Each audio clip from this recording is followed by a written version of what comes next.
మధ్యప్రదేశ్లోని సీహోర్ జిల్లా బైరుందా వద్ద 21 రోజుల పాటు నిర్వహించిన ఓ ఆధ్యాత్మిక కార్యక్రమం అనంతరం 11,000 లీటర్ల పాలను నర్మదా నదిలోకి వదలడంపై పర్యావరణవేత్తలు గగ్గోలు పెడుతున్నారు.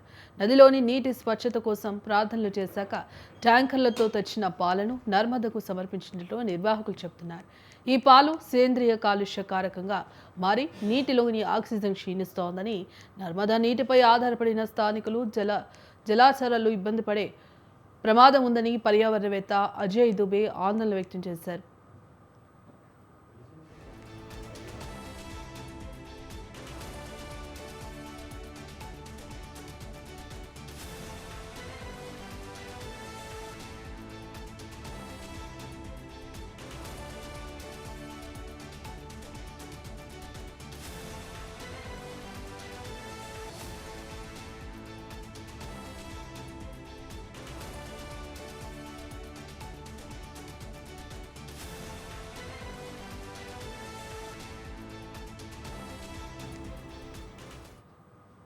మధ్యప్రదేశ్లోని సీహోర్ జిల్లా బైరుందా వద్ద 21 రోజుల పాటు నిర్వహించిన ఓ ఆధ్యాత్మిక కార్యక్రమం అనంతరం 11,000 లీటర్ల పాలను నర్మదా నదిలోకి వదలడంపై పర్యావరణవేత్తలు గగ్గోలు పెడుతున్నారు.